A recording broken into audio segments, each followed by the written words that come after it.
তাহলে কোনটা পড়বো? Local grassroot democracy part 3। তাহলে এবার ডেমোক্রেসি কথাটা আসার সাথে সাথে আমাদের মানে প্রশ্ন আসছে যে ডেমোক্রেসি কি। আমরা তো হিস্ট্রি পড়লাম, timeline and sources of history পড়লাম, তারপর আমরা পড়লাম জিওগ্রাফি, যে আমাদের অ্যারাউন্ড আস, আমাদের ল্যান্ড, এয়ার, ওয়াটার, হ্যাঁ, আওয়ার সোলার সিস্টেম থেকে শুরু করে এই সমস্ত কিছু জিওগ্রাফিতে আমরা জানলাম। এবার যে প্রশ্ন আসছে সেটা হচ্ছে গিয়ে ডেমোক্রেসি। তো তাহলে তোমাদের বলি যে ডেমোক্রেসি অ্যাকচুয়ালি বিষয়টা, এটা একটা পলিটিক্সের পার্ট। আমাদের যে এই যে এই যে আমাদের কান্ট্রি, এই কান্ট্রি চলার জন্য কিছু রুলস অ্যান্ড রেগুলেশন দরকার আছে, নিয়ম কানুন, রুলস অ্যান্ড রেগুলেশন। এই যে রুলস অ্যান্ড রেগুলেশন, এই যে নিয়ম কানুন, যে যে কোনো একটা দেশ, আমরা তো জানলাম যে হিস্ট্রি থেকে যে যখন আমাদের ভারত স্বাধীন হয়েছে, হ্যাঁ, 1947-এ যখন ভারত স্বাধীন হয়েছে, তখন এই ভারতবর্ষ যে স্বাধীন, তার মানে কি সবাই স্বাধীন হয়েছে, মানে সবাই এবার কি কারোর উপর জোর করে কোনো কিছু চাপিয়ে দেওয়া যাবে না, কারোর উপর অন্যায় করলে সেটার প্রতিবাদ করা হবে। তার আগে যখন ইংরেজরা ছিল, তখন বাইরের যে ইংরেজরা ছিল আমাদের উপর অনেক পরিশ্রম করাতো, সেই অনুযায়ী আমাদের পরিশ্রমের মূল্য দিত না, আমাদের উপর অন্যায়ভাবে নির্যাতন করত। শাসকরা কি করত? শাসকরা নিজেদের ক্ষমতা দখল করার জন্য শাসকরা কি করত? অন্যায় অনেক কিছু করত, চাপিয়ে দিত। কিন্তু ডেমোক্রেসি হচ্ছে গিয়ে জনগণ। তো ডেমোক্রেসি কথাটা বুঝতে হলে তোমাদের বুঝতে হবে যে এটা হচ্ছে রুলস অ্যান্ড রেগুলেশন, কিভাবে আমাদের যে একটা দেশ, একটা রাজ্য, একটা লোকাল, একটা অঞ্চল, একটা এরিয়া কিভাবে শাসিত হবে, চলবে, নিয়ম কানুন কি, সেটা ডেমোক্রেসি। তো সেই জন্য ডেমোক্রেসি নিয়ে আব্রাহাম লিঙ্কন নামে যে একজন ব্যক্তি ছিল, উনার কথাটা সব থেকে বেশি গ্রহণযোগ্য। সেটা হচ্ছে গিয়ে government is of the people, for the people, by the people. মানে ডেমোক্রেসি হচ্ছে কি জনগণের দ্বারা পরিচালিত, যেমন জনগণের দ্বারা নির্বাচিত, জনগণেরই শাসন। মানে জনগণের দ্বারা পরিচিত, মানে আমরা ডেমোক্রেসিতে যে কোনো একটা যে গভর্নমেন্টকে, সরকারকে গঠন করি, সেবারটা কিভাবে গঠন করি, সেটা গঠন করি আমরা ভোটের মাধ্যমে। কারা ভোট দিতে পারে? যাদের 18 বছর হয়েছে, যারা প্রাপ্তবয়স্ক, তারা ভোট দিতে পারে। কেন 18 বছর, কেন এটা ধার্য করা হয়েছে? কারণ 18 বছরের আগে তাদের মেন্টালি, ফিজিক্যালি হতে শুরু করে, ফিজিক্যালি গ্রো হয়ে গেল, মেন্টালি তাদের যে কোনটা ঠিক কোনটা ভুল, তাদের এডুকেশন এতটুকু দরকার। তো এই এডুকেশনটা নেওয়ার পর, তারা 18 বছর পূর্ণ করার পর, তখন তারা বুঝতে পারে যে এই গণতন্ত্রের মধ্যে যে কার ভূমিকা নেওয়া উচিত, কোনটা করা উচিত। তো তারা রুলস অ্যান্ড রেগুলেশনগুলো শিখে যায়। আমরা আমাদের প্রিএম্বল পড়লাম, সংবিধান পড়লাম, প্রস্তাবনা পড়লাম, সংবিধানের রচনা। আমরা জানি যে ভারত স্বাধীন হওয়ার পরে, যখন 1947 সালে ভারত স্বাধীন হয়েছে, কিন্তু স্বাধীন হওয়ার পরে আমাদের দেশকে চালানোর জন্য কিছু নিয়ম কানুন গঠন করার প্রয়োজন হয়ে পড়েছিল। তখন আমাদের যে দেশে যে ডক্টর বি.আর. আম্বেদকর সহ যে আরও কয়েকজন মিলে আমাদের দেশের সংবিধানের রচনা করার কাজে নিযুক্ত হয়েছিল। এবার কি, ভারতের সংবিধানটাকে কেন পৃথিবীর সর্ববৃহৎ সংবিধান এবং সবথেকে লার্জেস্ট বলা হয়? কেন সব থেকে বেশি জনসংখ্যা? সেই জন্য না, কারণ আমাদের দেশের সংবিধান 1947 ভারত স্বাধীন হওয়ার পর যখন তৈরি করতে বসছিল ওরা, তখন বিশ্বের অন্যান্য দেশগুলার রুলস অ্যান্ড নিয়ম কানুন ছিল।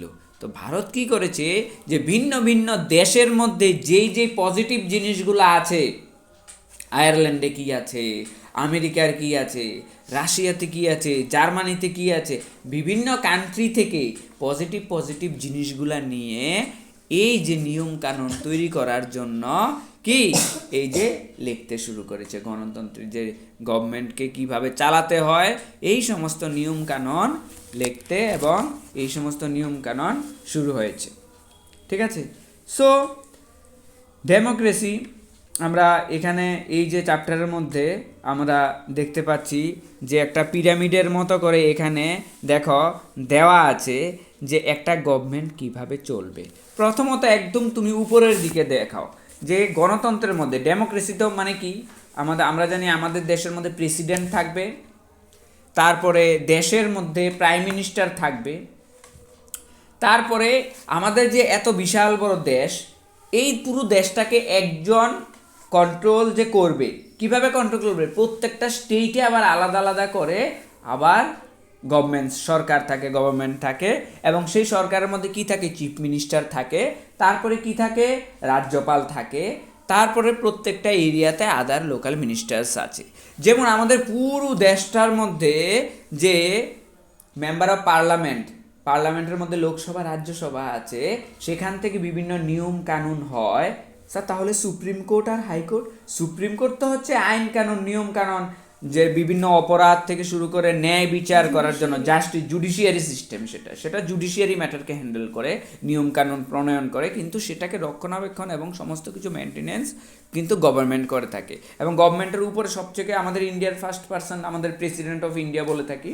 তারপর আমাদের প্রাইম মিনিস্টার কি করে, সমস্ত ক্যাবিনেট মিনিস্টারকে নিয়ন্ত্রণ করে থাকে এবং সমস্ত কিছু অপারেট করে থাকে। তারপর প্রত্যেকটা স্টেটের মধ্যে কি থাকে, যেমন দেশের মধ্যে parliamentary house, member of parliament থাকে, লোকসভা রাজ্যসভা, ঠিক প্রত্যেকটা স্টেটের মধ্যে থাকে অ্যাসেম্বলি হাউস।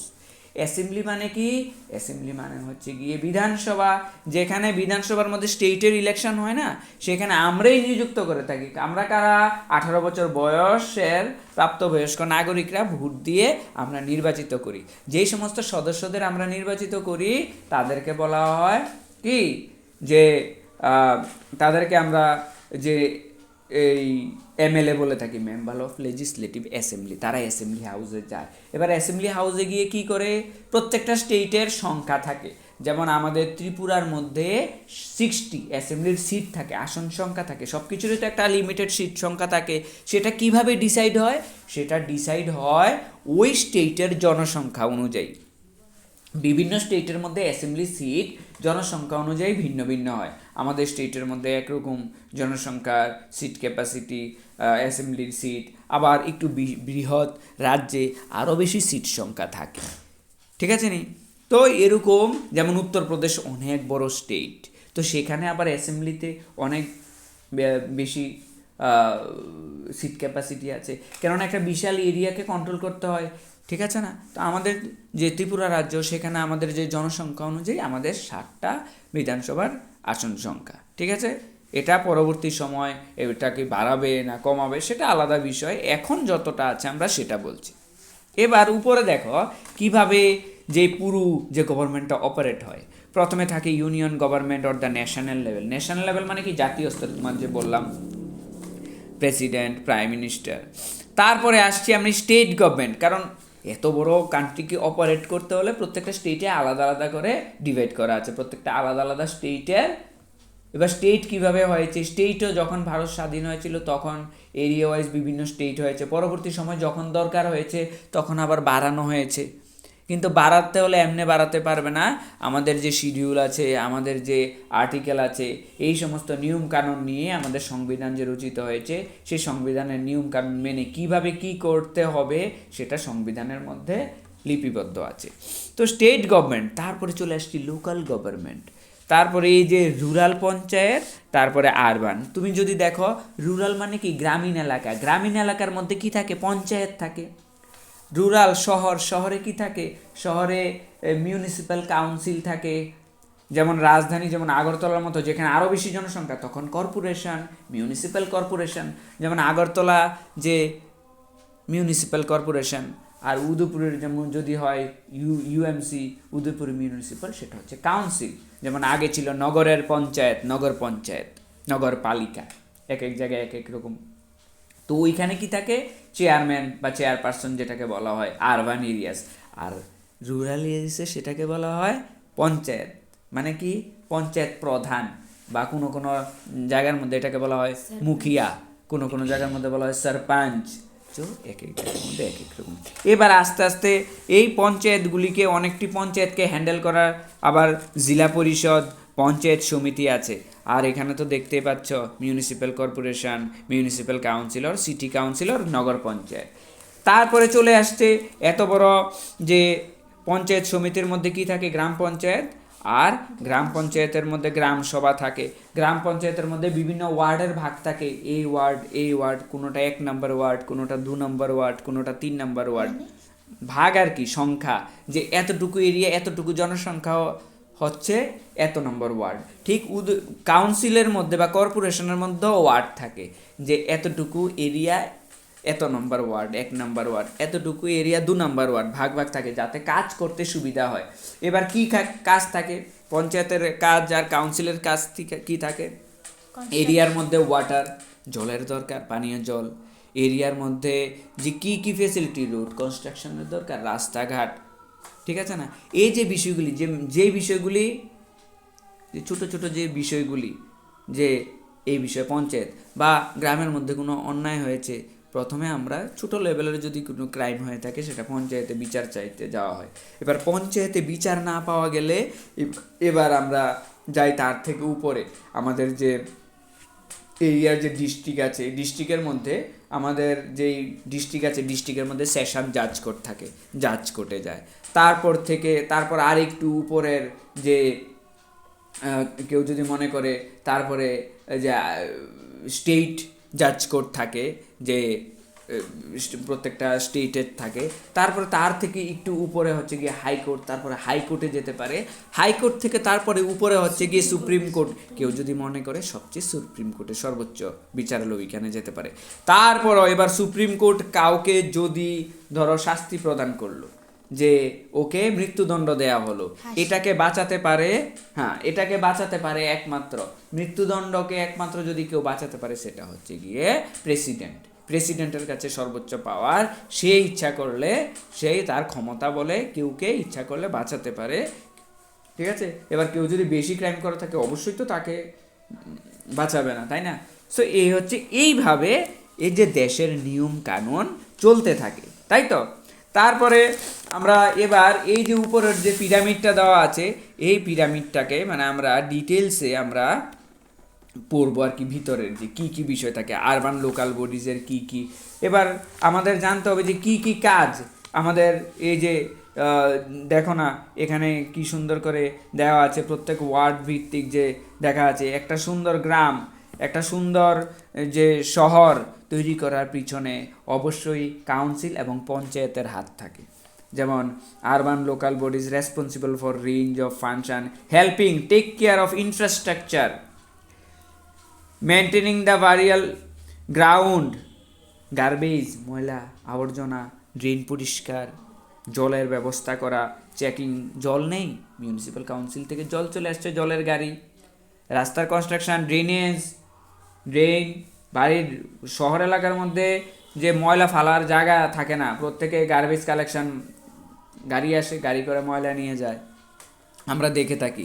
কিন্তু এই সমস্ত কিছুকে সহযোগিতা করার দায়িত্ব কিন্তু আমাদেরই করতে হবে। কেন আমরা সহযোগিতা করব? আমরা যদি সহযোগিতা না করি তাহলে কোনো রকমই হবে না।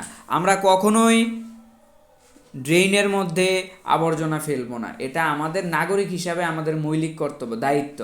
আমরা যারা পড়াশোনা জানার পরেও যদি আমরা এই সমস্ত অন্যায় কাজ করে থাকি, তাহলে আর আমাদের এই পড়াশোনা নিয়ে কী কাজ?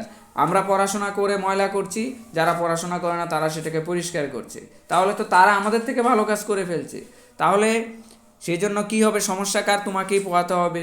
বৃষ্টির সময় জলগুলি ড্রেন দিয়ে যাবে না, তাহলে ড্রেন বন্ধ হয়ে যাবে, নোংরা আবর্জনা ময়লা ফেলার কারণে ড্রেন ভর্তি হয়ে যাবে, তখন জল উঠে যাবে স্বাভাবিক অবস্থায়। তো সেই জন্য আমাদের নাগরিক হিসাবে আমাদেরই কর্তব্য যে সমস্ত কিছু এই যে অপারেট করা, সেটাকে সুষ্ঠু এবং সুন্দরভাবে অপারেট করা। আমরা দেখতে পাচ্ছি এখানে ছবি, সেখানে আমরা দ্য মাদ্রাস কর্পোরেশন, ওই যে বললাম corporation, The Madras Corporation, now Greater Chennai Corporation, established 29 September 1688, is the oldest municipal institution in India. সব থেকে পুরনো, যে 1688, ভারত স্বাধীন হয়েছে 1947, আর দেখো সেটা 1688।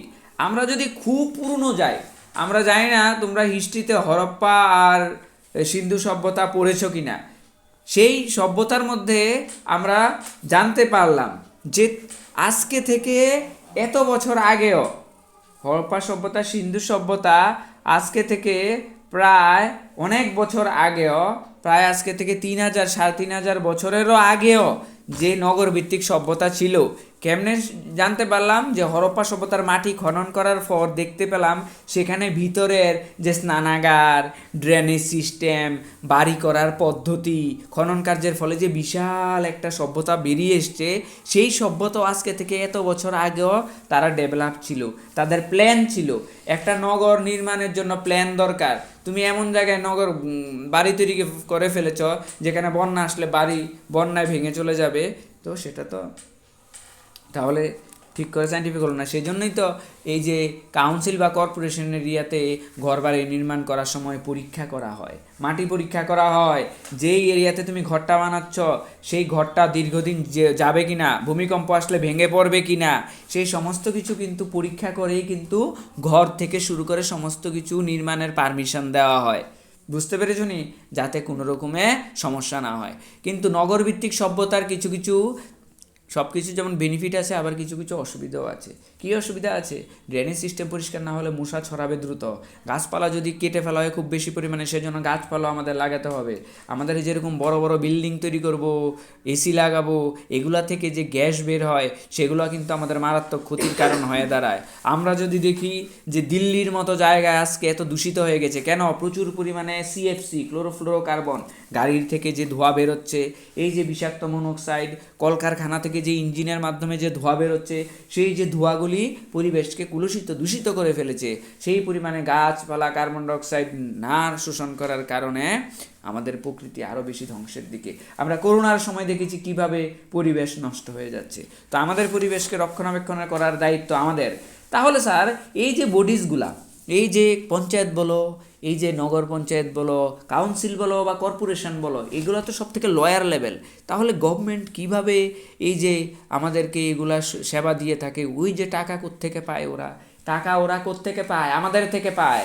আমি যে সাইকেলটা নিয়ে রাস্তায় বেরিয়েছি, এই সাইকেলটা যে রাস্তায় চলছে, রাস্তায় কি দিতে হয়? ট্যাক্স দিতে হয়। কি ট্যাক্স দিতে হয়? রোড ট্যাক্স দিতে হয়। তা নাহলে ট্রাফিকে দাঁড় করাবে, এই দাঁড়াও, তোমার দেখি কাগজ আছে কিনা। কাগজ চেক করে মানে কি? তুমি যে রাস্তায় যে গাড়িটা নিয়ে বের হয়েছো, বাইসাইকেল না মোটর সাইকেল, সেটা বা গাড়ি, সেটাকে তুমি ট্যাক্স দিচ্ছ।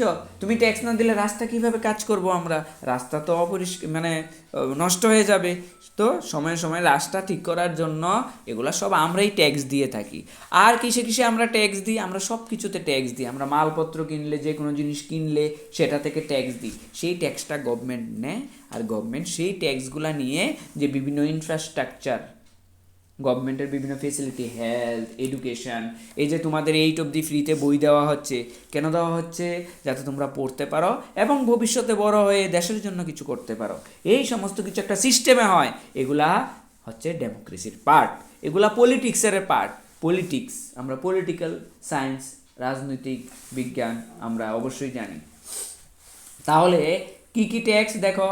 প্রপার্টি ট্যাক্স, সম্পত্তি থাকলে সম্পত্তির ট্যাক্স দিতে হবে। ওয়াটার চার্জ, তোমাকে জল পৌঁছে দেবে বাড়িতে, তোমাকে মাসে মাসে জলের চার্জ দিতে হবে কিন্তু, তা নাহলে জল পৌঁছাবে কি করে? মাসে মাসে জল পৌঁছাবে, পাইপ দিয়ে জল আসবে, মোটর চালাতে হয়, অপারেটর আছে, তাদের বেতন দিতে হবে। কীভাবে দেবে? ওই যে তুমি জল আনছো সেখান থেকে দেবে। তারপরে সলিড ওয়েস্ট ম্যানেজমেন্ট সিস্টেম। তুমি যদি দেখো যে আমাদের যে কিছু কিছু কান্ট্রিতে যে এই যে ডাস্টবিনগুলা, যে লিকুইড জিনিস ফেলার জন্য একটা ডাস্টবিন, আবার কম্পোস্ট যেটা প্লাস্টিক একটা ডাস্টবিন, বিভিন্ন ডাস্টবিন থাকে। কেন থাকে? যাতে সেগুলোকে রিসাইকেল করা যায়, যাতে সেগুলো থেকে আবার অন্য কিছু তৈরি করা যায় ডাস্ট থেকে। তারপরে আরও কি বিভিন্ন রকমের ট্যাক্স আমরা দিয়ে থাকি, যে বিভিন্ন রকমের লাইসেন্স বের করতে হয়। তুমি একটা কোনো দোকান খুলবে, সেই জন্য তোমাকে ট্রেড লাইসেন্স নিতে হবে বিজনেস করার জন্য। সো সেগুলো থেকে ট্যাক্স কালেক্ট করে গভর্নমেন্ট চলে। এটা এইভাবে ডেমোক্রেসি, এইভাবে গভর্নমেন্ট চলতে থাকে, ডেমোক্রেসি অপারেট হতে থাকে। ঠিক আছে? শুধু এটা পার্ট না, এটা তো জাস্ট বেসিক শুরু করছি যে আমি কিভাবে একটা গভর্নমেন্ট চলে, কিভাবে একটা আমাদের গভর্নমেন্ট অপারেট হয়। তারপরে তো বিভিন্ন ফাংশনগুলোকে, এগুলো তো জাস্ট আমি শুরু না করলাম, বেসিকে না বললাম, সব কিছুর বেসিক বলেছি। তো পলিটিক্যাল কীভাবে, ডেমোক্রেসির বেসিকটাও বললাম। এগুলাকে প্রত্যেকটা আলাদা আলাদা করে আমাদের জানতে হবে, একদম লোয়ার লেভেল থেকে। পঞ্চায়েত কিভাবে অপারেট হয়, পঞ্চায়েতের হেডকে কি বলা হয়, স্টেটের হেডকে কি বলা হয়, কোন স্টেটের কয়টা অ্যাসেম্বলি সিট আছে, কে গভর্নর আছে কোন স্টেটে, কে চিফ মিনিস্টার আছে, দেশের প্রাইম মিনিস্টার কে আছে, দেশের এডুকেশন মিনিস্টার কে আছে, এই সমস্ত কিছু আমাদের জানতে হবে। এবং এই যে ডেমোক্রেসি স্যার একজনে কি রুল করবে না, যখন রাজার ছিল, কিং ছিল, তখন কিংরা কি করতো, যুদ্ধ করতো, যুদ্ধে যে জিততো সে আবার রাজা হতো। আর ডেমোক্রেসির মধ্যে ইলেকশন হয়, ইলেকশন মানে ভোট, কারা ভোট দিই আমরা, 18 বছর হলে ভোট দিই, আমরা কি করি, নির্বাচিত করি যে কারা শাসন করবে। এটা একমাত্র ডেমোক্রেসি, ডেমোক্রেসি আর কিংডমের মধ্যে এটাই ডিফারেন্স। ডেমোক্রেসির মধ্যে তুমি নির্বাচিত করবে, তুমি 18 বছর হলে নির্বাচিত করবে, আমরা নির্বাচিত করব 18 বছর হলে। আর তাছাড়া কি, তাছাড়া কিংডমে কি ছিল যে না রাজার পাওয়ার আছে, মানে রাজা যুদ্ধ করে যদি পরাজিত করে রাজা জিতে যেত। এখানে ডেমোক্রেসি আমরার কোনো ভূমিকা ছিল না, আমাদের কোনো ভূমিকা ছিল না। তো এখন ডেমোক্রেসিতে কার ভূমিকা, আমাদের ভূমিকা, আমরাই ডিসাইড করব কাকে রাজা বানাবো। রাজা না মানে এখন তো আর রাজা নেই, এখন রাজা নেই। আমাদের ত্রিপুরা তো একটা সময় রাজার শাসন, রাজার প্রথা ছিল, এখন আমাদের রাজার সিস্টেম নেই, এখন আমাদের ডেমোক্রেটিক কান্ট্রি, আমাদের democratic state, and every democratic country or democratic states have their rules, regulation, laws, so we need to maintain, we need to respect our judiciary system, we need to maintain our laws and rules and regulations. If we have our fundamental rights, we have our fundamental rights, we have our fundamental duties also, fundamental rights, fundamental duties. We need to respect our national, we are Indian, আমাদের national ইন্ডিয়ানের মধ্যে আমাদের জাতীয় কি আছে, আমাদের national কিছু festival থাকে যেগুলো আমরা সমবেতভাবে সবাই পালন করে থাকি। আমাদের 26 জানুয়ারি, 23 জানুয়ারি, আমাদের 2 অক্টোবর, আমাদের এই সমস্ত ন্যাশনাল হলিডেজগুলা, এই ন্যাশনাল ফেস্টিভ্যালগুলো আমরা সবাই ইউনাইটেডলি, আমরা ইউনিটি অ্যান্ড ডাইভার্সিটির মধ্যে আমরা পড়েছি সেটা। সো সেটা প্রত্যেকটা আলাদা আলাদা পার্ট। তাহলে পলিটিক্যাল সায়েন্স যে আমরা শুরুটা করলাম, তুমি কি বুঝতে পারলে যে অ্যাকচুয়ালি যে পলিটিক্স এটা তো জাস্ট শুরু, এবার পলিটিক্সের বিভিন্ন বিভিন্ন পার্ট বললাম না, যেরকম লোয়ার লেভেল থেকে বললাম সে আপার লেভেলে দেশ কীভাবে, এটা কি এরকম একটা দুটা বিষয়? আমাদের ইন্ডিয়ান কনস্টিটিউশন এত মোটা একটা বই, এটার ভিতরে অনেক রুলস, লজ অ্যান্ড রেগুলেশন, কারণ এটা আমাদের বিশাল বড় ভারতবর্ষের যে কিভাবে অপারেট করতে হবে সেটা লিপিবদ্ধ করা আছে। স্বাধীন হওয়ার পর এটা রচিত হয়েছিল, ভারতের সংবিধান কার্যকরী হইতে অনেক সময় লেগেছিল। ঠিক আছে, তো আজকে এতটুকুই, বুঝতে পেরেছ?